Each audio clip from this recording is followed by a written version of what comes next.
atau keterampilan, terlebih lagi dengan komitmen yang luar biasa dari berbagai lembaga, termasuk lembaga yang saat ini menyelenggarakan, ya, yaitu dari Prestasi Junior Indonesia dan WhatsApp untuk mendampingi dan ikut terlibat dalam pengembangan entrepreneurship siswa di SMK di seluruh Indonesia. Saya berharap program ini dapat kita manfaatkan dengan sebaik-baiknya untuk menyiapkan lulusan SMK yang berjiwa entrepreneurship dan pada akhirnya nanti akan membantu meningkatkan perekonomian nasional. Sekali lagi, kami ucapkan terima kasih kepada Prestasi Junior dan juga WhatsApp atas program yang sangat positif ini. Kami dari Kemendikbudristek sangat berharap kolaborasi ini bisa terus terjadi demi mengembangkan siswa SMK lebih baik lagi ke depannya. Tak lupa pada kesempatan ini saya mengucapkan selamat mengikuti diskusi penutupan program WhatsApp Entrepreneur Education 2021. Semoga kegiatan ini dapat berjalan dengan lancar dan sukses. Terima kasih. Wassalamualaikum warahmatullahi wabarakatuh. Om Santi Santi Hom. Namo Buddhaya. Salam kebajikan. Terima kasih banyak Bapak atas sambutannya. Dan kita akan melihat bagaimana program WhatsApp Entrepreneurship Education 2021 ini seperti apa sih perjalanannya. Kita simak cuplikan berikut ini.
Bagus sekali. Jadi tidak hanya untuk siswanya, tapi gurunya juga diberikan pelatihan. Biar sama-sama in tune nih kalau ngobrol, jadi nyambung gitu. Bisa kasih masukan, kasih dukungan, karena itu kan paling penting kalau buat teman-teman, apalagi yang masih duduk di bangku SMA atau SMK ya.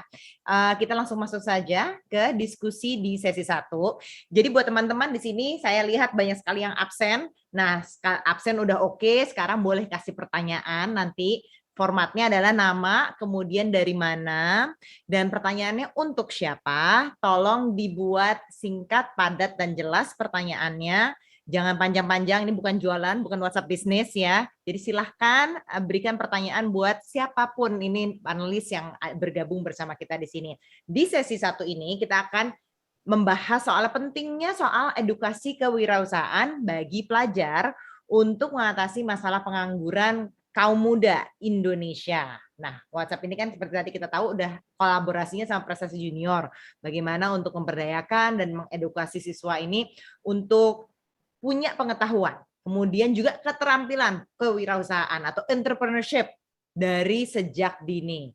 sudah ada bergabung bersama kita di sini untuk membahas menggali potensi kewirausahaan generasi muda Indonesia di era digital. Ada Bapak Wikan Sakarinto, Direktur Jenderal Pendidikan Vokasi Kemendikbud Ristek, yang di sini diwakili oleh Pak Wardani, masih bergabung juga nih Pak Wardani, Direktur SMK Kemendikbud Ristek.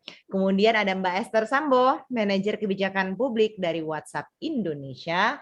Ada Mas Niko Kiroyan, Eksekutif Director dari Prestasi Junior Indonesia.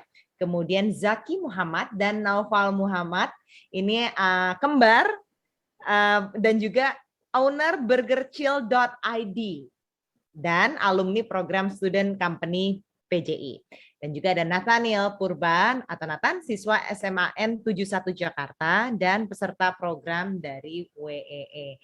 Terima kasih banyak sudah bergabung bersama kami di sini. Nah, ini saya kasih datanya dulu ya, kasih background-nya dulu. Kenapa kita penting banget untuk membahas ini?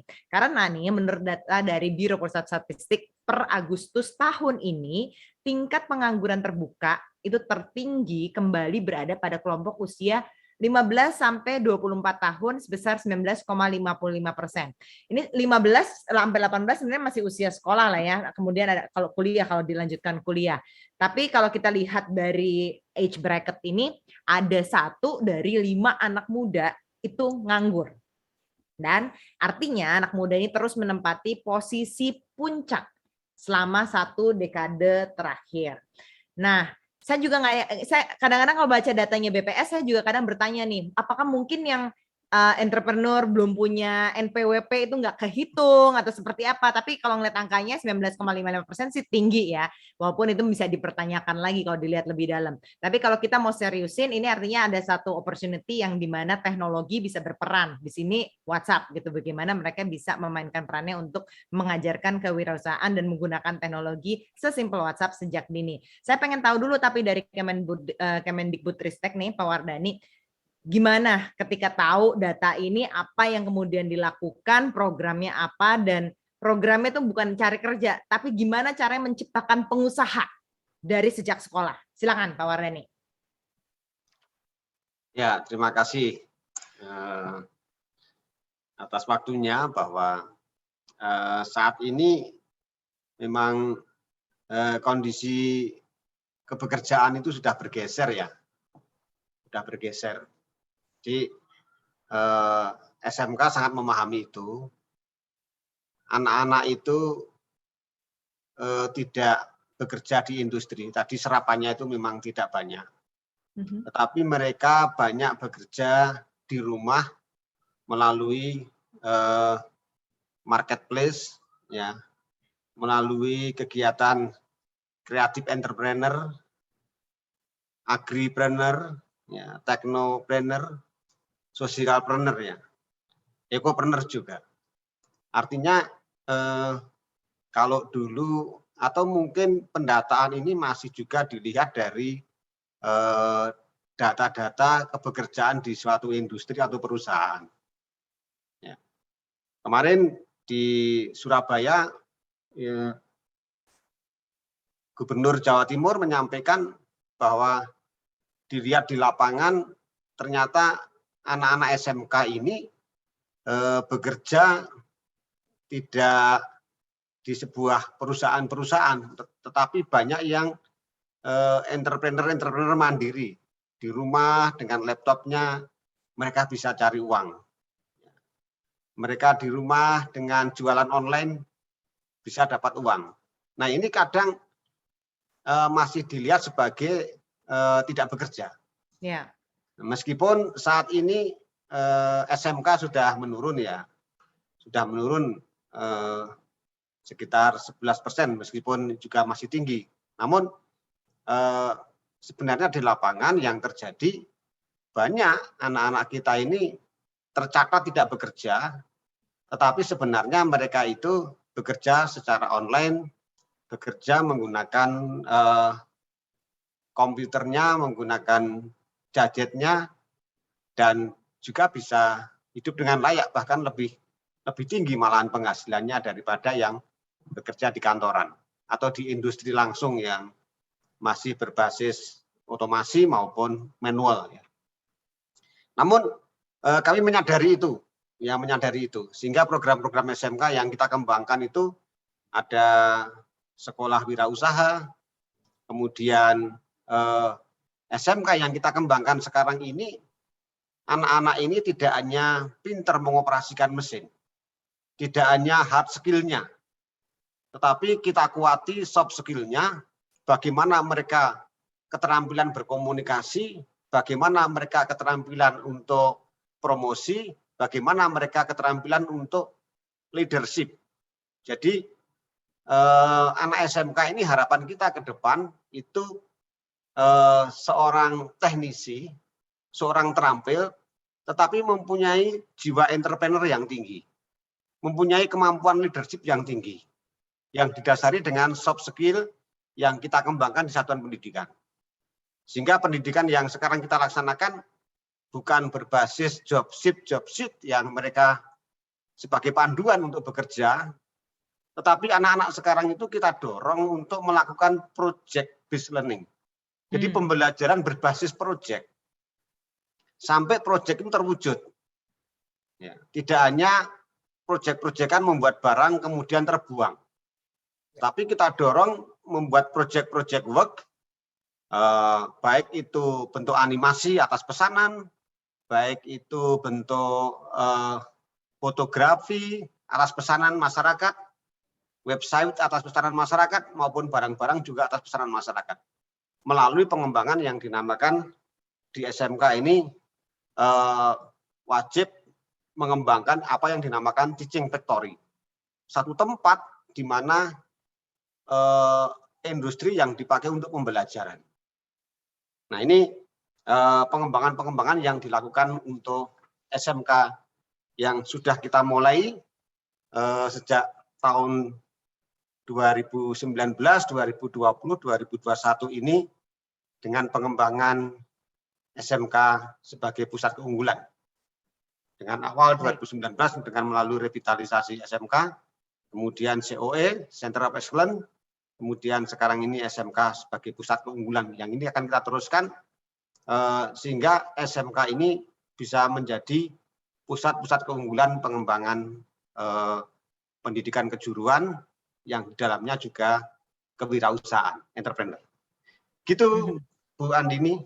Baik, baik. Saya juga sebenarnya penasaran, Pak. Nanti mungkin kita bisa bahas nih, setelah pandemi ini nih, gimana tuh transformasinya nih, terutama anak SMK ini nih, gitu. Apakah mereka jadi makin jiwa kewirausahaannya tuh makin keluar gitu atau seperti apa? Tapi saya ke Mbak Esther dulu deh. Mbak Esther, kalau ini kita ngomongin WhatsApp pengen bikin medium, kasih fasilitasi aspirasi anak muda ini supaya mereka jadi bisnismen lah sejak dini gitu.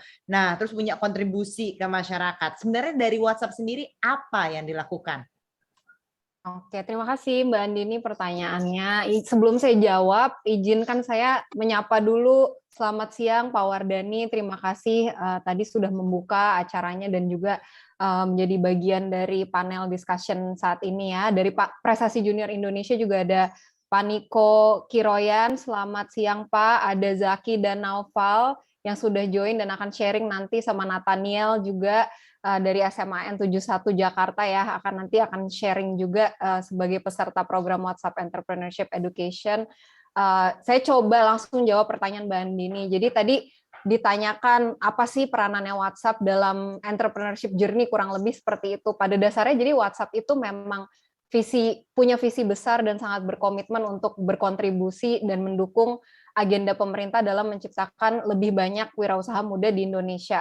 Ini bagian dari upaya untuk menjawab tantangan tingkat pengangguran anak muda yang cukup tinggi di Indonesia. Tadi Mbak Andini dan Pak Wardani juga sudah sempat mention juga. Dan apalagi dengan adanya pandemi ini, di mana sekarang kita banyak beraktivitas secara online, menjadi program ini menjadi dan dukungan dari WhatsApp ini menjadi percepatan digitalisasi UMKM juga dalam rangka mendukung dan mendorong Indonesia sebagai ekonomi digital terbesar di Asia Tenggara, yang mana sejauh ini itu adalah goal yang cukup besar dari Indonesia. Hal ini tentunya ada beberapa yang WhatsApp lakukan melalui beberapa program pemberdayaan seperti yang kami lakukan bersama Prestasi Junior Indonesia melalui WhatsApp Entrepreneurship Education ini. Program ini fokus, tadi ada videonya juga yang sudah cukup jelas mengoutline program ini tuh seperti apa, mengedukasi siswa SMA, SMK se-Indonesia untuk meningkatkan pengetahuannya terkait kewirausahaan, dan juga bukan cuma pengetahuannya, tapi minatnya juga, karena kita lihat selain ilmu, kalau ilmu itu hanya jadi sampai ke titik tertentu, kalau niatnya nggak ada, percuma juga diajarin. Jadi niat ini adalah membangun minat dan niat untuk jadi entrepreneur, untuk jadi wirausaha itu sangat penting juga kita lihat. Jadi di program ini selain ke siswa-siswinya, WhatsApp juga memberdayakan guru-guru untuk meningkatkan kapasitas digital mereka. Tadi Mbak Andini juga sempat sebut, memang kalau sekarang anak-anak muda dengan digitalnya sudah begitu fasih, guru-gurunya tentu saja perlu juga untuk keep up gitu ya, dengan memanfaatkan berbagai platform termasuk WhatsApp sebagai medium pengajaran juga. Kami percaya WhatsApp bisa jadi platform yang efektif. WhatsApp itu sangat mudah digunakan dan ringan juga, dari manapun kita semua berada, kita bisa mengakses selama ada tower telekomunikasi tentunya. Tadi juga peserta juga dari Poso ada, saya lihat di kolom chat bukan cuma dari Jakarta dan Pulau Jawa aja. Jadi bisa jadi WhatsApp ini sebenarnya bisa jadi platform yang efektif untuk membantu UMKM dan wirausaha untuk memasarkan produk dan menjangkau konsumennya secara langsung.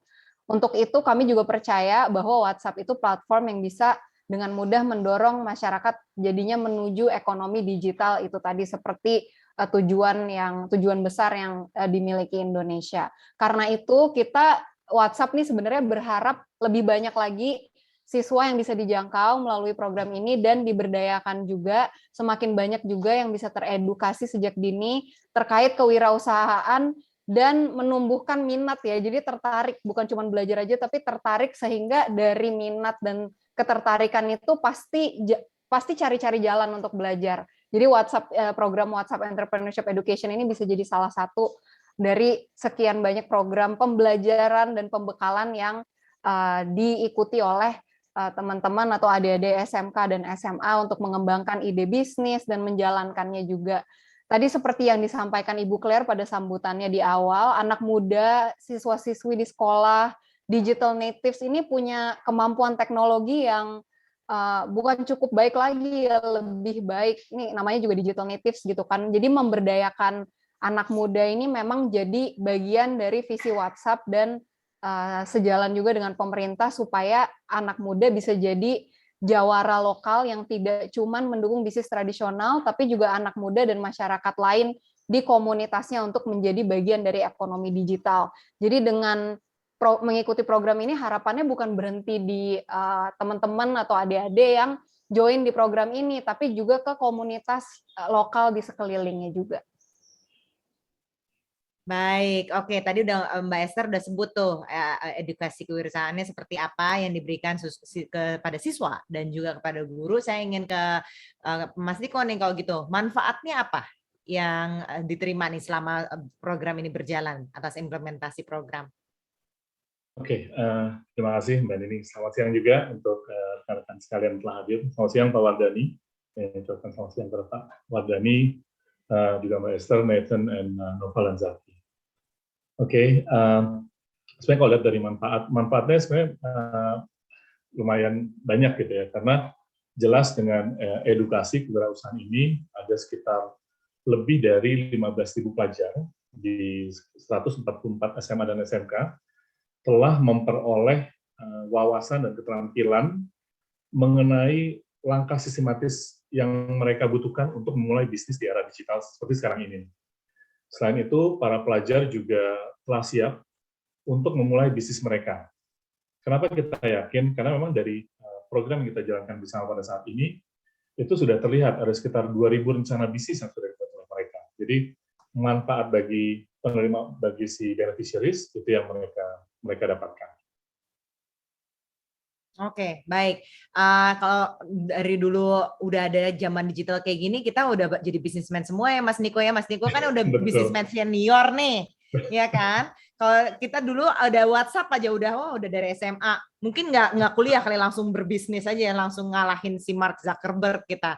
Nah, Betul saya sekali. langsung ngomongin young entrepreneurs. Sudah ada Zaki, Naufal, dan Nathan.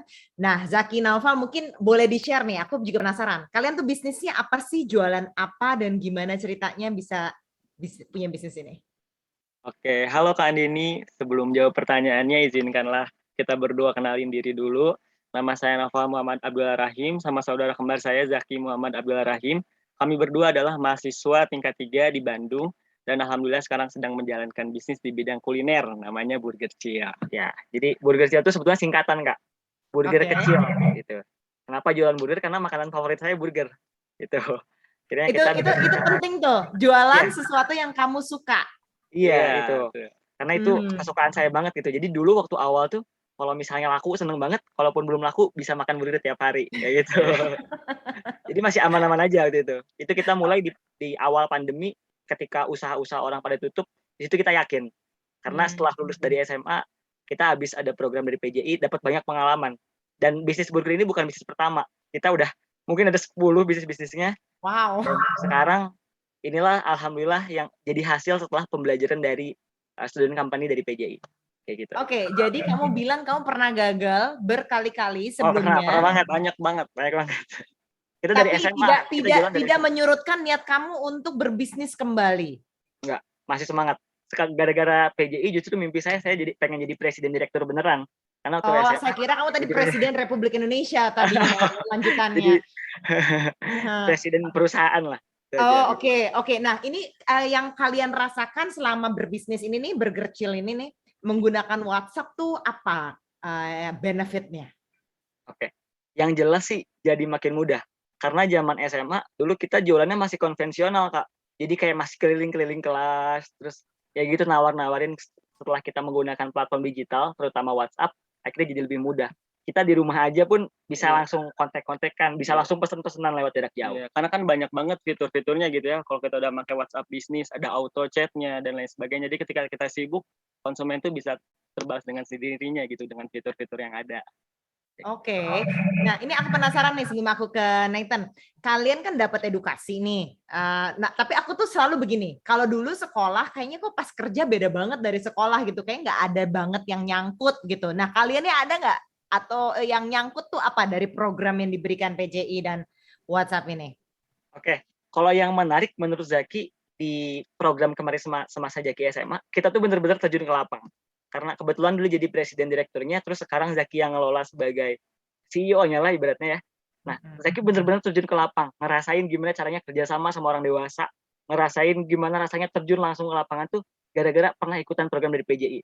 Kalau sebelumnya kan Zaki nanya sama teman-teman yang sekolahnya di Soshum, dia belajar manajemen segala macam, cuma teori doang. Tapi ketika ikut praktek ini benar-benar ke lapangan dan itu yang bikin kita terus semangat dan terus berjalan sampai sekarang. Dan kalian berdua nih ngambil jurusannya apa sekarang? Kita ambil perikanan makanya. Wow, oke, bukan kita main. Itu memberikan perspektif teman-teman. Jadi apapun yang kalian pelajari dan apapun yang kalian kerjakan it can be berbeda. Jadi jangan surut gitu. Aduh, aku kan perikanan, aku pengennya jadi tenggelamin kapal aja, enggak juga. Itu lo bisa jualan burger juga gitu loh. Iya kan? Oke, aku ke Nathan. Nathan, aku pengen tahu apa usaha kamu, cerita awalnya gimana? Oke.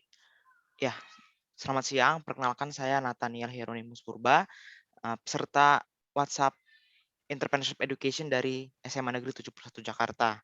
Jadi kamu masih SMA nih ya? Masih SMA, iya. Baik, oke. Nah, saya sekarang mengelola bisnis tanaman namanya aglonema ya, mungkin sudah nggak asing lagi. Itu tanaman daun yang dijual daun karena coraknya berbeda-beda, motifnya berbeda-beda, warnanya berbeda-beda, harganya pun berbeda-beda. Nah, dari sejak kapan jualannya? Dari sejak bulan Agustus 2020. Oke, baik. Oke. Kemudian? Nah, awalnya mungkin kalau kakak-kakak saya berangkat dari hobi mereka makan burger. Kalau saya berangkat dari masalah. Apa masalahnya tuh? Masalahnya adalah sebelum pandemi itu bapak saya senang dengan tanaman. Tapi setelah pandemi ada timbul pertanyaan, ini masa pandemi kok beli tanaman terus? Padahal kan kita tahu di masa pandemi ya situasi ekonomi memang tidak baik, lalu harus mengencangkan ikat pinggang lah. Tapi bagaimana saya berpikir untuk mencari solusi, bagaimana kita tetap bisa menikmati tanaman, tapi tidak serta-merta merusak tatanan ekonomi ya, dan malah justru bisa meningkatkan keadaan perekonomian. Nah, dari situ saya berpikir kenapa nggak jualan aja, kan sehari-hari tetap bisa merawat tanaman, bisa senang melihat tanaman, tapi kita bisa dapat keuntungan juga dari situ. Dan berangkat dari situ, saya memutuskan untuk membuka usaha tanaman ini, dan sampai pada bulan November ini masih berjalan. Wow, bukan main. Dan umur kamu berapa, Nathan? 17 tahun. Waduh, 17 tahun loh. Buat teman-teman yang hadir di sini 17 tahun, ayo mulai. Lebih muda lagi, mulai dari sekarang. Nah, sekarang kamu ininya berapa nih omsetnya kalau boleh tahu? Dari mulai Agustus tahun lalu kan? Oh iya, dari mulai Agustus tahun lalu sampai sekarang, ya bersyukur omsetnya mencapai lebih dari 300 juta. Wow, waduh, bukan main. Ini jualannya gimana, Nathan? Jualannya by online dengan online, jadi ada dua, kita bisa terima offline juga untuk kedatangan ke rumah saya, semua ada di rumah saya di teras. Nah, kita promosi lewat WhatsApp bisnis juga, pakai katalog, lalu kita connect ke Facebook dan Instagram. Nah, mereka nanti customer ini akan chat ke kita, antara mereka minta untuk dikirim atau mereka akan datang ke rumah untuk melihat dan beli langsung tanamannya. Hanya seperti ini kamu itu. jadi miminnya juga di WhatsApp bisnis itu? Iya, saya juga adminnya. Jadi kalau ada yang mau beli, itu ntar chatnya sama saya. Oke, wow, bukan main. Dan ini kan kamu juga ikut program dari WhatsApp Entrepreneurship Education kan? Kau ada pengalamannya gimana tuh? Kamu udah punya bisnis juga, terus ikut program ini, atau dari program ini kamu akhirnya terinspirasi untuk bikin bisnis? Oh, oke. Dari program ini saya belajar memang cukup banyak hal. Masih banyak yang bisa saya pelajari. Yang pertama, bagaimana kita set sebuah bisnis yang lengkap gitu, dari perencanaannya, menghitung biaya, promosi semua, dan ya saya juga harus menyadari bahwa dulu sebelum saya bangun ini ada beberapa yang keskip sama saya, nggak saya sertakan dalam perencanaan, dan sepertinya ini perlu, kalau memang ini masih bisa kita develop, saat ini kita akan gunakan. Nah, lalu yang kedua, dari program WhatsApp Entrepreneurship Education ini, saya belajar tetap aman di WhatsApp bisnis, karena memang untuk usaha tanaman ini salah satu tantangannya adalah penipuan. Ya. Nah, banyak yang suka menipu, termasuk pembeli. Pembeli juga bisa menipu para penjualnya. Nah, dari situ dari WE ini saya teringat kembali beberapa cerita tentang penipuan, dan ini meningkatkan awareness saya untuk berhati-hati dan tetap waspada. Lalu yang ketiga, dari WhatsApp Entrepreneurship Education ini, saya belajar fitur-fitur dalam WhatsApp bisnis yang selama ini ternyata bisa dioptimalisasikan, dan akhirnya saya putuskan untuk menggunakan ini dalam operasional bisnis saya. Begitu. Setelah udah belajar itu tuh dari program edukasi ini nih, jadi makin lebih banyak nggak tuh penjualannya? Oh, oke. Dari program ini untuk penjualan memang tidak terlalu banyak berpengaruh, tapi berpengaruhnya kepada efektivitas kinerja ya, karena dengan program dengan penggunaan WhatsApp Business ini kita kerjanya lebih cepat, misalnya untuk membalas pesan lebih cepat, untuk connect ke sosial media lebih cepat, lalu untuk katalog juga lebih cepat. Jadi kalau pelanggan, kalau kan kita tanaman aglonema kan ada banyak, ada ratusan pieces gitu ya, dan itu beda-beda semua, harganya beda semua. Nah, dengan katalog ini mereka langsung lihat katalog, nggak perlu kita terangin satu-satu, kirim gambar, kirim keterangan, mereka langsung bisa lihat di katalog, lalu mereka bisa pilih sesuai keinginan mereka. Itu yang saya rasakan sangat membantu untuk meningkatkan efektivitas kinerja bisnis saya. Jadi efisien, selain cuan tapi efisien juga. Betul, iya. Hemat waktu, hemat tenaga, hemat uang. Betul. Tapi walaupun udah ada di katalognya juga, walaupun udah lengkap, pasti masih ada juga yang bawel. Saya mau lihat dong gambarnya, Mas. Saya mau lihat dong gitu. Ada yang nggak paham juga kan, pasti kan? Pasti ya. Itu memang butuh effort ekstra lah untuk kita jelasin ke mereka tentang tanamannya. Iya, jadi selain cuan, efisien juga sabar, teman-teman. Itu adalah Betul. satu karakter yang diperlukan ini buat jadi businessman. Oke, ini saya buka pertanyaan karena udah banyak banget yang ingin bertanya. Nah, tolong disebutkan nama, institusi, pertanyaannya untuk siapa, kemudian pertanyaannya apa, tolong dibuat singkat dan jelas gitu ya. Ini saya langsung aja udah dikasih tahu belum? Oh nih, udah ada nih. Ternyata banyak. Saya padahal punya pertanyaan sendiri, tapi karena banyak banget yang bertanya, saya harus mengalah. Ini dari Haji Urik Kutaliasih dari Serang untuk Pak Wardani. Pak Wardani untuk Provinsi Banten masih tercatat nomor 3 pengangguran. Masalahnya soft skill. Nah, sebagai seorang master teacher atau guru, bagi anak didik biar anak senang kalau ketemu dengan tatap muka. Nah, ini panjang sekali pertanyaannya. Ini curhat atau pertanyaan sih sebenarnya. Adakah program dari pemerintah pusat atau dari I guess ini dari Prestasi Junior ya, dan juga dari WhatsApp untuk mengadakan pelatihan khusus proyek ekonomi digital. Tuh, silakan. Mungkin juga nanti Mbak Esther boleh nambahin nih soal ini. Silakan Pak Wardani. Ada nggak program pelatihan khusus proyek ekonomi digital? Ya, terima kasih atas pertanyaannya, permintaannya ya itu ya. Nah, ya, memang di Dirjen Vokasi ini ada Direktorat Sekolah Menengah Kejuruan yang termasuk bagian daripada pendidikan formal. Kemudian ada Direktorat Kursus dan Pelatihan. Nah, Direktorat Kursus dan Pelatihan ini lebih menjawab kebutuhan-kebutuhan mendesak jangka pendek yang dibutuhkan oleh masyarakat.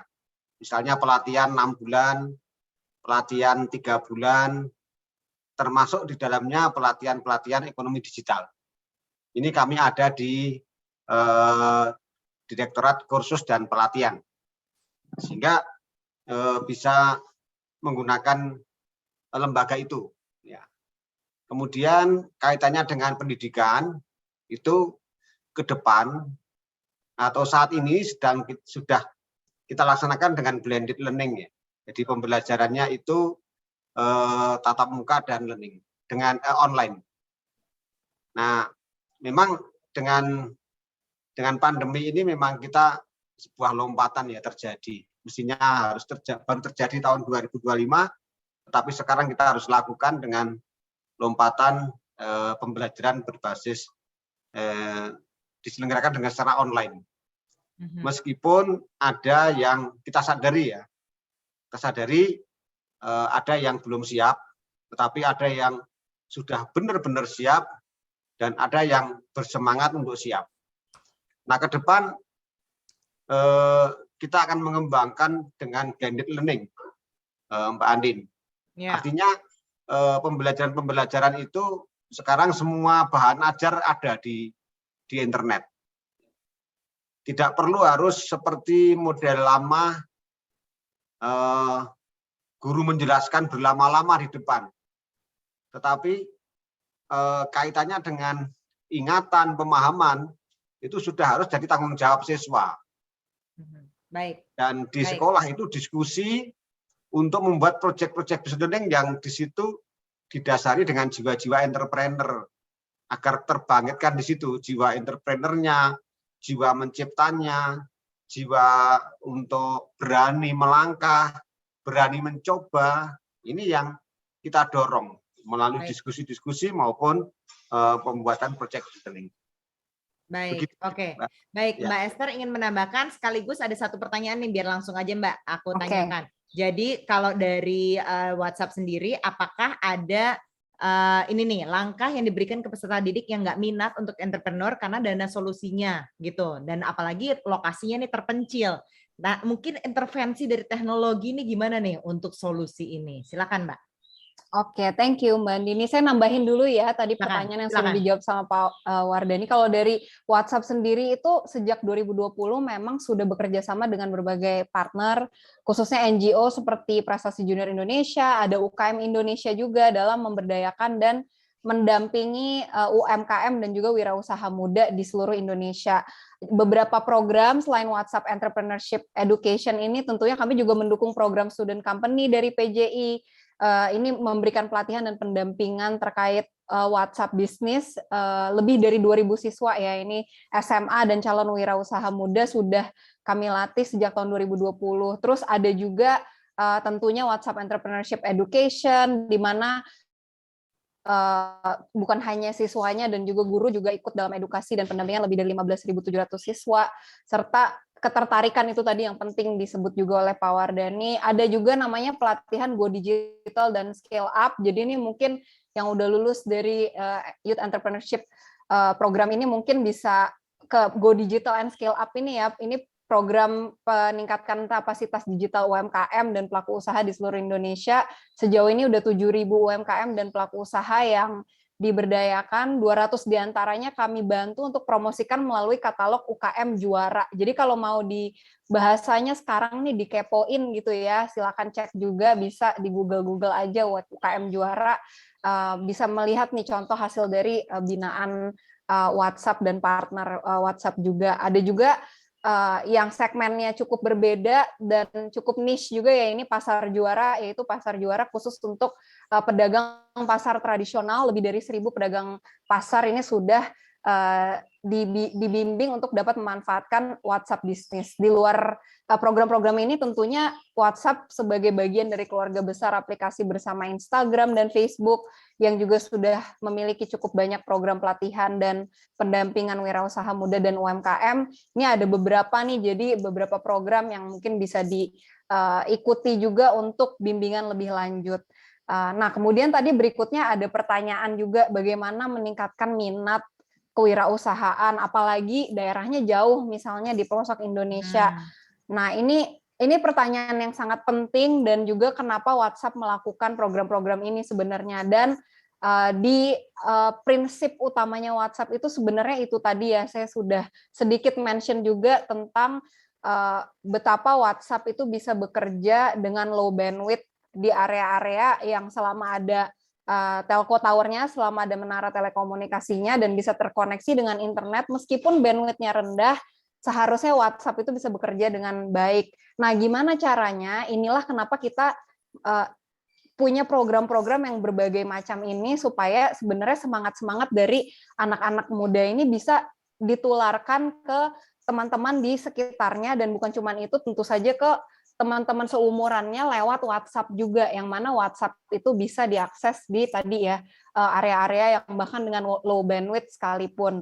Nah, jadi ini sebenarnya bukannya mau nambah-nambahin beban ya dari mungkin teman-teman yang udah ikutan di program ini, tapi teman-teman adalah menjadi inspirasi gitu untuk komunitas di sekelilingnya, dan bukan cuma itu, bahkan orang-orang yang berbeda area dan di tempat-tempat yang jauh yang bisa dijangkau melalui WhatsApp. Jadi dari WhatsApp sendiri sebenarnya encourage juga independent learning yang bisa dilakukan. Jadi ada beberapa bahan pelajaran terkait WhatsApp bisnis yang nanti, kalau saya nggak salah, tapi nanti tim dari Prestasi Junior Indonesia mungkin bisa share lebih lanjut lagi akses terbuka ke pembelajaran terkait WhatsApp bisnis. Jadi ini bisa belajar sendiri di mana aja, kapanpun. Nah, jadi dengan demikian sebenarnya kita kan nggak pernah tahu ya kapan ketertarikan kita terhadap kewirausahaan itu muncul. Jadi ketika sudah terbangun, kita bisa belajar kapanpun, dimanapun, dan dengan waktu yang bisa kita tentukan sendiri juga dengan adanya independent learning model ini. Baik, memang harus niat. Awalnya niat dulu, kalau nggak niat susah itu. Padahal udah ada aksesnya sebenarnya. Kalau dicari pasti ada aja, selalu ada jalan kalau asal niat. Nah, ini ada pertanyaan untuk Zaki dan Naufal. Dari Maria Marpaung dari Jakarta, kan di awal-awal kakak-kakak beberapa kali gagal. Nah, gimana mengatasi kegagalan itu dan tetap melanjutkan berbisnis? Oke, terima kasih pertanyaannya, Kak. Jadi sebetulnya basicnya tuh dari kegagalan itu kita belajar. Karena dulu zaman SMA tuh aku pernah, Kak, bawa makanan 100 pieces, pas dibawa ke kelas tuh yang kejual cuma 4. Pulang-pulang bawa 96. Nah, akhirnya di sana kita belajar. Ternyata setiap produk itu pasti punya marketnya masing-masing. Nah, di sana ketika kita jualan burger, kita mulai tuh menspesifikasikan kira-kira kita bisnisnya apa, marketnya di mana, terus kita tembak ke sana. Akhirnya jadi aman sampai sekarang. Gitu. Jadi tahu your audience ya? Iya, kita belajar dari sana sih. Oke. Zaki mau nambahin nggak? Oke, mungkin aku sedikit nambahin, selain pembelajaran dari marketingnya, kita pun dapat pembelajaran gimana kita mempelajari sifat-sifat dari produk gitu. Karena seperti yang tadi Zaki bilang, ketika kita membuat produk 100, akhirnya ngelakunya cuma 4, terus pas besoknya mau dijual barangnya basi, barangnya rusak. Nah, di sana kita belajar gimana caranya kita mengetahui si produk tuh bisa awet sampai kapan, tahan lama sampai kapan. Apalagi kan kita penjualan bahan kuliner gitu. Ketika bahannya tuh nggak tahan lama.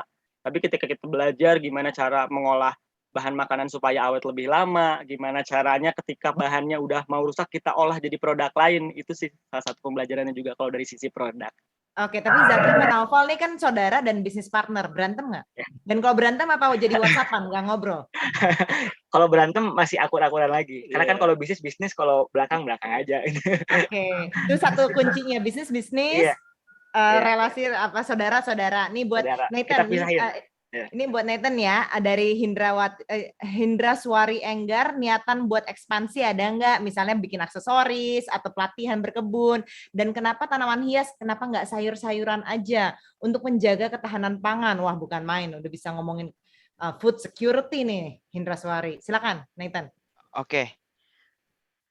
Untuk ekspansi memang ada niatan untuk kita extend untuk menjual media tanam. Jadi tanah yang spesial untuk tanaman aglonema itu seperti apa? Saya memang punya ada niatan untuk expand itu, tapi ini masih dalam research bagaimana formula yang paling tepat untuk menciptakan media tanam sehingga tanamannya ini betul-betul subur dan bertumbuh. Untuk kenapa tidak usaha sayuran saja? Kembali lagi saya mengalami keterbatasan lahan ya, hanya di teras saja. Saya berpikirnya bagaimana dari teras yang kecil ini kita bisa bikin keuntungan sebesar-besarnya. Jadi memang opsi memilih untuk tanaman hias itu memang sudah ditetapkan karena bisa mendapat keuntungan yang cukup besar, tapi juga punya dampak yang cukup untuk lingkungan begitu. Oke, baik. Saya ingin minta kalimat terakhir dari masing-masing panelis nih. Dimulai dari Pak Wardani, Mbak Esther, Pak Niko, kemudian Nathan dulu, baru Zaki dan Naufal bisa terakhir. Saya ingin tanya satu kalimat aja. Kita kan ngomongin soal gimana menggali potensi supaya jadi entrepreneur dari usia muda, khususnya di era digital ini. Dari teman-teman yang udah punya pengalaman, Bapak, Ibu yang udah ada pengalaman, udah tahu nih, kira-kira ini yang harus dilakukan. Satu kalimat aja, nih kan banyak teman-teman yang bertanya nih, gimana caranya saya pengen bisa, tapi takut untuk nyebur, takut untuk mencoba. Kasih satu kalimat aja untuk mendorong mereka supaya saat inilah waktunya mereka untuk turun. Silakan, dari Pak Wardani dulu.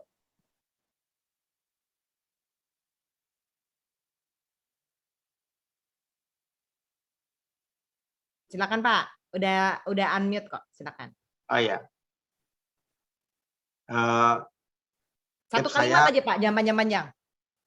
Tips saya adalah beranilah, mulailah, dan dengan semangat dan yakinlah akan sukses. Karena keyakinan akan mengantarkan kesuksesan. Baik, Mbak Esther. Kalau dari saya mungkin lebih ke kepercayaan ya. Percayalah bahwa kita semua ini semudah apapun udah ngelihat tadi contoh-contoh dari teman-teman yang seumuran juga bisa untuk membangkitkan kewirausahaan ya. Jadi semoga bisa terus juga berkolaborasi ke depannya. Amin. Silakan Mas Niko. Oke.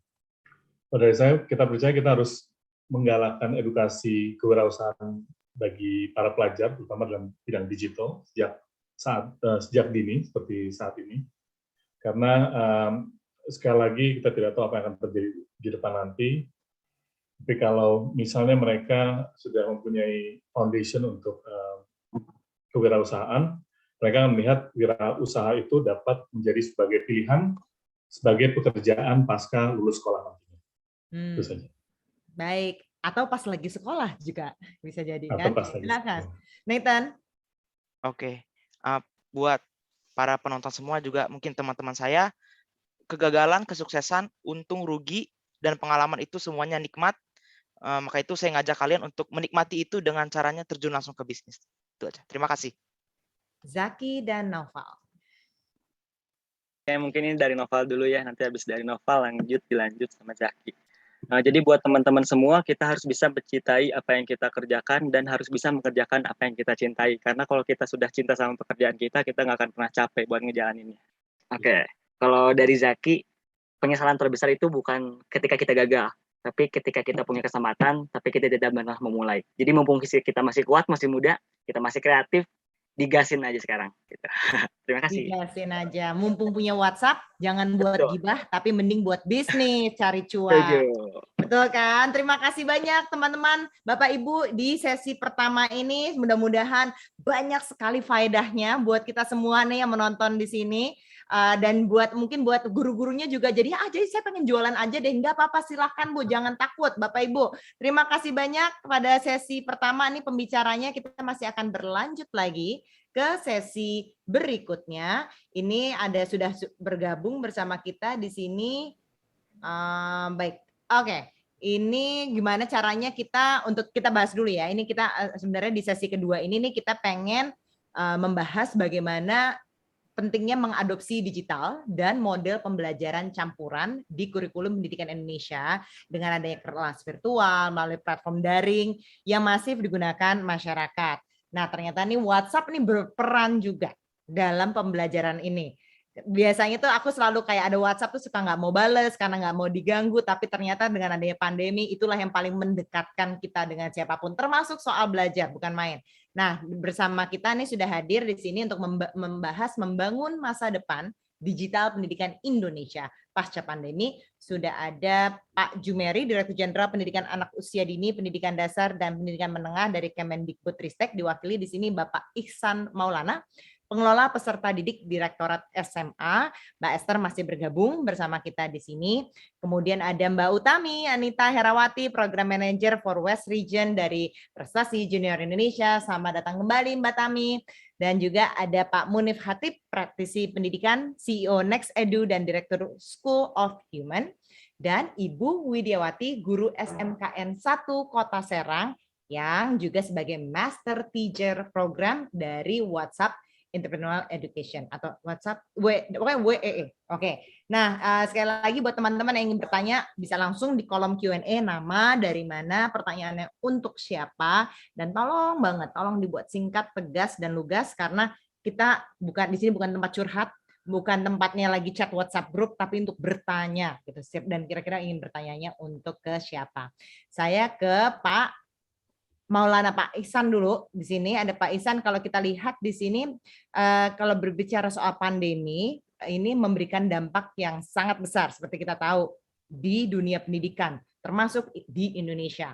Di 2020 saja, pandemi mengakibatkan penutupan langsung 530.000 sekolah, dan juga peralihan cepat ke pembelajaran jarak jauh untuk 68 juta siswa.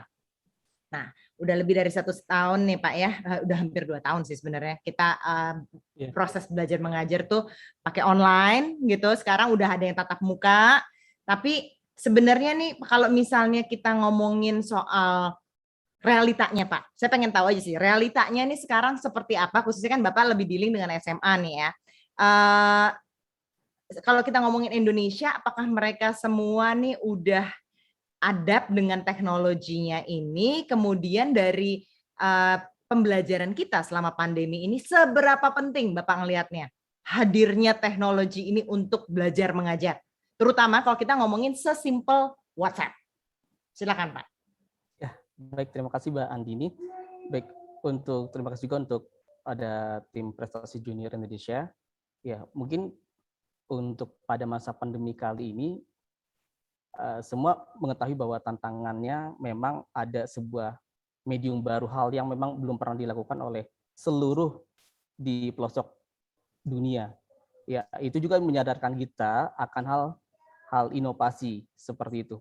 Inovasi misalkan pembelajaran mungkin 2 tahun atau 3 tahun lalu kita belum mengenal apa itu Zoom, apa itu Microsoft Teams ataupun Google Meet, tapi untuk saat ini hal itu akan menjadi hal yang sangat biasa bagi kita. Dan terlebih ada layanan untuk WhatsApp juga saat ini kan ada proses upgrade menjadi misalkan video call-nya menjadi lebih dari 2 orang untuk bisa melakukan seperti itu.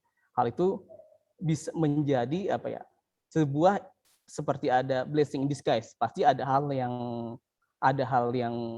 baik ada hal yang baik di awal bencana ataupun pandemi seperti itu. Misalkan ya yang untuk Zoom meeting dan hal lainnya.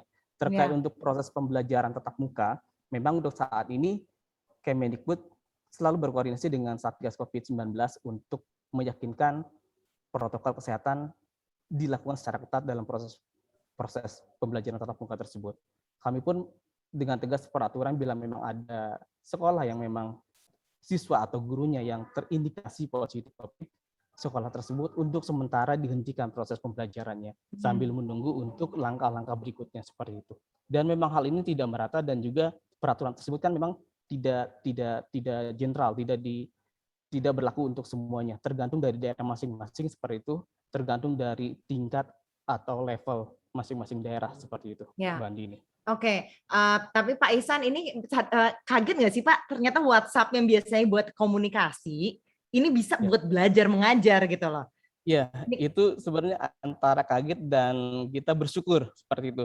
Mungkin kalau tidak ada pandemi, mungkin kita akan stuck secara tidak terlalu melek teknologi seperti itu. Mungkin banyak guru-guru yang baru belajar juga terkait dengan dengan video conference, Zoom meeting ataupun yang lainnya seperti itu. Tapi untuk saat ini menyadarkan kita bahwa sebenarnya ya pandemi ini membawa keberkahan juga gitu. Mungkin kita harus menampilkan inovasi, membuat terobosan bagaimana pembelajaran tetap berjalan seperti walaupun memang Pak Mas Menteri selalu menginformasikan, selalu menyatakan bahwa potensi loss learning akan selalu ada seperti itu. Tapi kita tetap berupaya agar peserta didik, agar pendidikan Indonesia tidak terhenti seperti itu. Iya, kayaknya mungkin sekarang lebih cair lah ya harusnya ya, nggak harus tatap muka, tapi bisa online. Lebih cair, iya. Iya, jadi bisa disesuaikan lah. Bisa gitu. tergantung kondisi, iya. Nah, tergantung dari oke, kondisi kalau gitu saya ke betul. Nah, ini ngomongin kondisi WhatsApp tadi juga udah ngomong dari Mbak Esther mengatakan bahwa ini dari sangat low bandwidth, jadi di mana aja bisa gitu. Tapi itu Mbak yang saya juga sampai sekarang tuh nggak habis pikir belajar lewat WhatsApp tuh gimana gitu dan apa sih ada fitur yang kita nggak tahu kah atau memang ini digunakan sebagai WhatsApp yang klasik seperti biasa? Seperti apa sih nih Mbak kok bisa digunakan buat belajar mengajar gitu loh? Menarik nih pertanyaannya Mbak Andini, terima kasih. Saya menyapa dulu ya di sesi kedua ini ada Pak Ihsan yang barusan sudah menjawab juga di diskusi panel ini, ada Pak Niko Kiroyan, Pak Munif Khatib, Ibu Widiawati, ada Mbak Utami juga ya di sini. Selamat siang semuanya dan terima kasih sudah meluangkan waktunya untuk saling sharing. Menjawab pertanyaan Mbak Andini tadi, mungkin saya bisa share dulu bahwa sejak awal WhatsApp dibangun itu memang WhatsApp itu dikembangkan sebagai aplikasi perpesanan pribadi yang mudah, cepat, bisa digunakan dimanapun tadi ya, di jaringan yang bahkan kurang memadai itu tadi. Tentunya privasi dan keamanan pengguna ini tetap menjadi prinsip utama yang dijaga oleh WhatsApp. Hal ini sebenarnya yang membuat WhatsApp bisa digunakan siapa aja dan bisa berkomunikasi dengan siapa saja termasuk guru, orang tua, dan siswa pelajar. Tentunya yang berusia di atas 13 tahun sesuai dengan ketentuan servis, ketentuan layanannya WhatsApp. Jadi kalau tadi Mbak Andini tanya, gimana emang sih caranya bisa belajar lewat WhatsApp? Sebenarnya secara organik itu saat ini tuh sudah terjadi lewat bahkan WhatsApp Messenger sekalipun gitu ya, yang mana sebenarnya kalau mau dikelola dengan lebih baik tentu saja ada beberapa fitur WhatsApp yang bisa dimanfaatkan juga.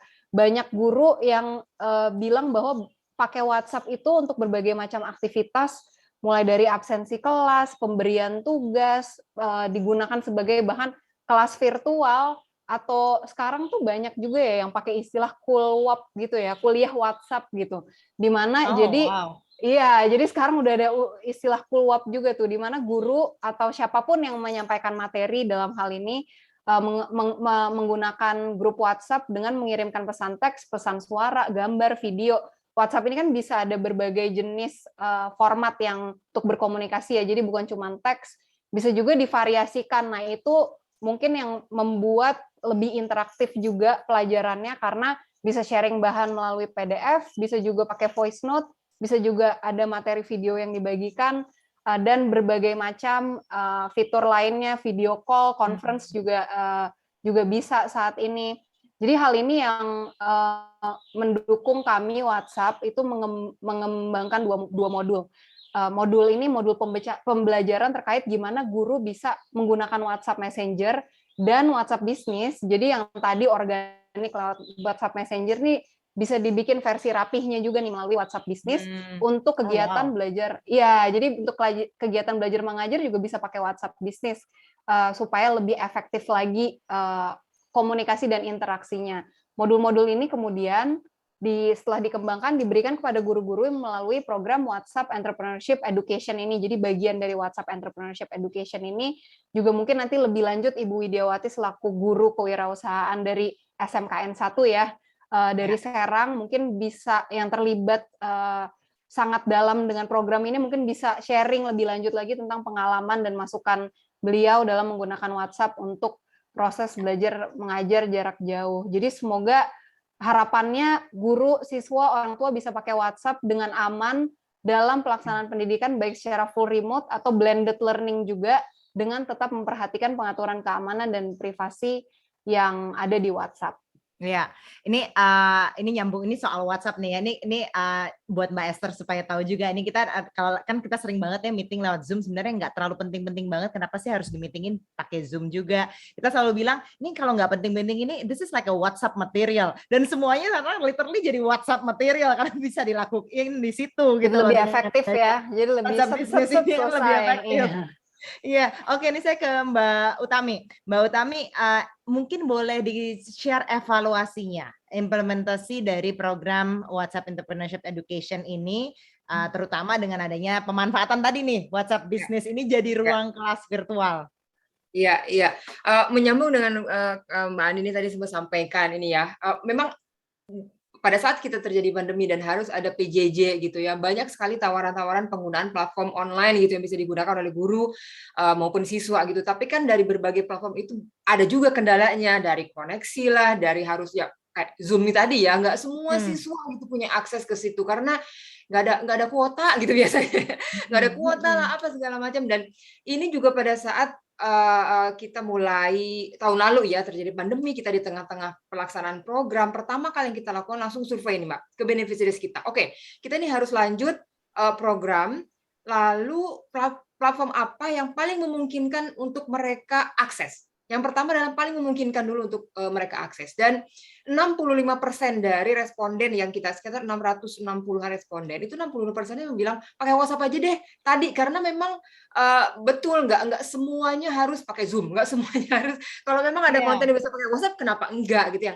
Dan yang kedua, mudah dipelajari, itu betul.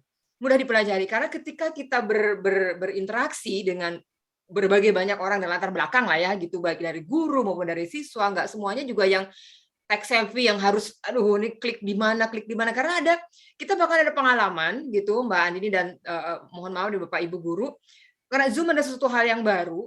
Ada suatu ketika guru invite siswa ke Zoom, tapi karena belum terlalu menguasai, siswa menunggu di waiting room 30 menit nggak di-admit. Itu kan karena they don't know how to do gitu. Jadi sementara WhatsApp itu kan mudah banget gitu dipelajari. Dan itu kita ingin gimana supaya bisa memaksimalkan ini. Nah, ketika kita diskusi dengan WhatsApp, tim WhatsApp Mbak Esther gitu dan teman-temannya, ini kita bisa leverage ini, kita bisa optimalisasi WhatsApp. Betul bahwa ada WhatsApp Messenger kita gunakan, ada WhatsApp Business yang mungkin secara tujuan awalnya ya WhatsApp Business itu kan memang untuk bisnis, tapi kita juga melihat di sini Mbak Andini, guru-guru juga bisa pakai loh WhatsApp Business, bukan untuk berbisnis, tapi untuk tadi media pembelajaran. Bagaimana mereka menyampaikan atau guru-guru menyampaikan modul, mengajar, menyampaikan, karena kan WhatsApp bisa tadi share files gitu ya, video, dokumen dan lain-lain. Dan kita melihat bahwa ada fitur-fitur yang tidak ada di WhatsApp Messenger, ada di WhatsApp Business, itu juga bisa dioptimalisasi. Kalau mungkin Zaki, Nathan tadi ya, katalog itu digunakan untuk promosi produk gitu ya Mbak Andini. Guru tuh bisa gunakan katalog untuk promosi modul. Bukan untuk jualan, bukan untuk dijual, ada harganya, tapi Bapak Ibu guru bisa upload atau menyampaikan informasi-informasi mengenai pembelajaran, mengenai informasi di sekolah, mengenai apapun di katalog. Jadi siswa-siswi itu tinggal, jadi kalau kan bisa kalau di WhatsApp ini Mbak Andini dan teman-teman ya, kalau ketinggalan informasi tuh, aduh males manjat, nanya lagi gitu ya. Iya banget. Kita taruh di katalog, siapapun gitu user nanti ya tinggal, aku mau informasi mengenai bagaimana menghitung misalnya modal awal atau bagaimana menyusun rencana bisnis. Dia go to katalog, nanti guru bisa simpan di situ informasinya. Kalau ada link tautan bisa juga sampaikan di situ. Jadi kayak berupa infografis bisa dipasang di situ. Jadi kayak itu kita melihat ke arah situ juga Mbak Andini. Dan bersama WhatsApp kita coba membuat sebuah modul yang bagaimana WhatsApp ini digunakan, WhatsApp Business khususnya digunakan untuk bisnis as it is gitu ya, tapi juga digunakan sebagai platform pembelajaran bagaimana guru bisa menyampaikan materi-materi pembelajaran lewat WhatsApp itu. Dan aksesnya juga mudah kan untuk anak-anak, untuk siswa terutama. Sudah ada di handphone semuanya siswa gitu. Mbak, aku mau tahu, ini aku kepo aja. Jadi kalau misalnya muridnya harus punya WhatsApp bisnis atau WhatsApp biasa aja? Enggak ya. Oke. Muridnya tidak, hanya gurunya saja atau yang aja. Oke, baik. Oh ya, jadi kayak aku lagi WhatsApp penjual online gitu kan? Yes. Oke. Kalau kayak gitu paham aku langsung jadinya. Gitu ada harganya, dan kita juga encourage guru-guru ini sebenarnya untuk menggunakan WhatsApp bisnis untuk urusan sekolah supaya terpisah nih dengan yang WhatsApp Messenger untuk urusan pribadi. Mungkin di WhatsApp Messenger kontaknya kan ada keluarga gitu ya, ada tapi kan kalau menggunakan WhatsApp bisnis terpisah itu lebih profesional kelihatannya gitu ya, bahwa di situ tuh kontak-kontaknya ya siswa atau mungkin dengan guru-guru dan lain-lain gitu. Jadi lebih memudahkan aja juga gitu ya. Jadi pesanannya enak. Tadi kan Zaki atau Nathan juga bilang ada pesan cepat gitu. Siapa tahu siswa nih, bayangkan gitu misalnya satu guru tuh ngajar nggak cuma satu kelas Mbak gitu. Satu kelas aja 30. Terus dia ngajar 6 kelas, 6 kali 30, sekian anak menanyakan hal yang sama gitu misalnya. Kan bayangkan, tapi ada quick reply itu bisa kita gunakan gitu kan, ada katalog, itu yang kita sampaikan ini ke para master teacher ini yang sudah kita training. Ini loh bisa pemanfaatan ini, dan master teacher ini bisa sampaikan ke guru-guru yang lain sehingga impact dan ini semakin banyak lah gitu yang bisa menggunakan. Toh gratis juga kan WhatsApp bisnisnya. Betul. Jadi selain gratis ya Mbak Esther. Selain entrepreneur, ternyata guru itu yang juga punya karakter sabar. Tapi benar sih, satu anak 30 nanyanya sama semua, agak pusing itu. Ya nggak sih? Oke, saya ke Pak Munif. Pak Munif mungkin boleh di-share nih Pak Munif. Kita kan seperti melihat nih udah suatu keniscayaan menggunakan teknologi. Dan seorang bilang teknologi is the future. Nah, the future is now, literally. Karena kita dipaksa untuk bisa gitu menggunakan teknologinya ini. Tapi dari praktisi sendiri tuh perspektifnya seperti apa dengan mengharuskan ini kita menggunakan medium teknologi untuk belajar di sekolah atau belajar mengajar in general? Ya, terima kasih Mbak Andini. Assalamualaikum warahmatullahi wabarakatuh. Selamat siang, salam sejahtera. Jadi kalau menurut saya ini ya, sebenarnya e-learning ini, pembelajaran online ini, kalau boleh jujur, itu muncul bukan gara-gara pandemi. Jadi gara-gara apa tuh Pak? Gara-gara internet, revolusi industri 4.0 begitu. Oh, yang dulu masih disambungin pakai kabel itu? Jadi ketika internet muncul, Mbak Andini, maka semuanya serba Internet of Things. Ya. Semuanya. E-commerce, e-business, sampai kesehatan ada e-health sekarang. Dan di dunia pendidikan, itu e-learning namanya. Dan bawaannya banyak, e-library, e-book, e-modul, semuanya. Ini adalah sebuah keniscayaan. Pandemi ini adalah mempercepat sebetulnya penyadaran kita semua, terutama yang di dunia pendidikan, tidak boleh alergi sama teknologi.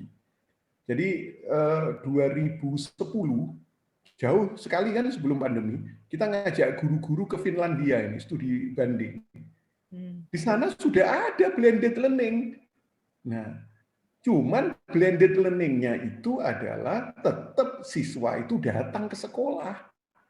Nah, hanya ketika tatap muka itu bersama gurunya, tapi di waktu tertentu tatap maya dengan menggunakan teknologi internet. Nah, pandemi inilah yang menyebabkan kita terkurung di rumah, belajar dari rumah, BDR itu saja. Dan memang betul seluruh dunia sekarang mengalami learning loss. Karena apa? Belajar nggak bisa anak kita tersekap di rumah. Nah, tapi kita harus yakin pandemi ini nanti akan pelan-pelan hilang. Apalagi saya berharap mudah-mudahan Januari semester depan kita sudah tatap muka langsung. Cuman ada yang begini Mbak Andini.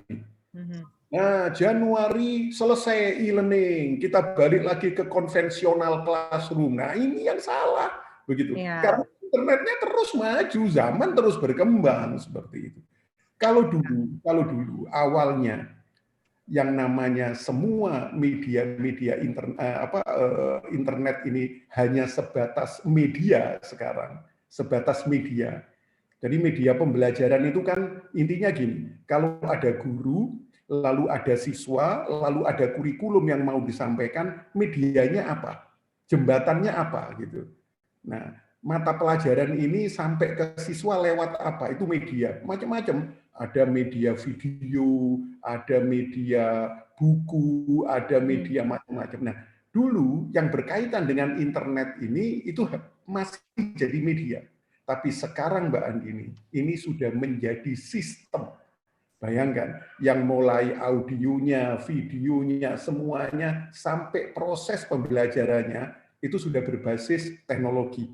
Sudah berbasis e-learning ini. Nah, Pak Munif, kalau gitu aku pertanyaannya gini, Pak. Ini kan tadi kita bahas soalnya ada juga yang bertanya nih, saya tuh daerah saya ini nggak nyampe sinyal lah gitu. Jadi kalau kayak ini udah harusnya menjadi apa ya, yang udah menjadi keniscayaan yang harusnya sudah diaplikasikan dari sekarang, caranya gimana tuh bisa kita merambah yang belum terambah gitu di Indonesia?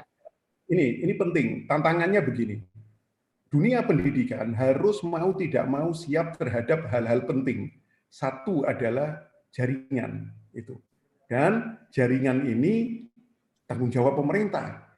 Jaringan adalah infrastruktur terpenting sekarang. Persis seperti jalan raya. Jaringan itu adalah oksigen lah kalau ini di alam raya itu. Dan yang kedua adalah perangkat. Nah, kalau kita lihat orang Indonesia dahsyat sekali. Sudah banyak menggunakan perangkat. Terutama handphone. Bayangkan ya, penduduk kita 275 juta. Ini dengan penetrasi yang cukup tinggi, 74% penetrasinya. Itu yang pengguna internet itu sudah menembus 200 juta lebih. Bayangkan. Ya, sehingga sebentar lagi semua orang Indonesia menggunakan internet karena handphone itu sebagai salah satu perangkat yang luar biasa. Handphone tertinggi daripada laptop dan lain-lain. Yang jadi masalah sekarang ini tantangannya adalah kalau perangkatnya adalah handphone, aplikasi-aplikasi pendukung dalam dunia pendidikan ini yang menjadi tantangan. Ketika aplikasi itu ringan, user friendly, kemudian bisa mudah digunakan, efisien gitu ya. Efisien, bandwidth yang tidak begitu besar ini bisa dilakukan. Nah, mudah-mudahan e-learning ini bisa berjalan yang luar biasa. Nah, saya sebenarnya ketika dapat undangan saya juga bingung.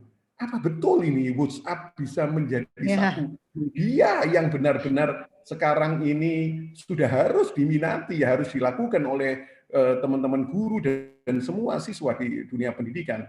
Karena asalnya komunikasi. Ini media komunikasi sebetulnya. Saya berpikir iya ya, belajar itu kan komunikasi, nyampaikan satu info gitu dari guru ke siswa seperti itu. Nah, saya berharap betul ini bisa dikembangkan ya, dan program optimalisasi WhatsApp ini di dunia pendidikan kalau terwujud, saya pikir proses e-learning ini bisa dikawal. Gitu. Karena ini keniscayaan Mbak Andini, mau tidak mau. Kalau tidak, ya kita akan ketinggalan lagi dunia pendidikan kita. Nggak bisa balik konvensional lagi gitu Pak Munif ya. Ya. Betul, ya. Baik, oke. Ini ada Ibu Widya di sini, guru SMKN 1 Kota Serang yang mendapatkan pelatihan program WhatsApp Entrepreneurship Education 2021.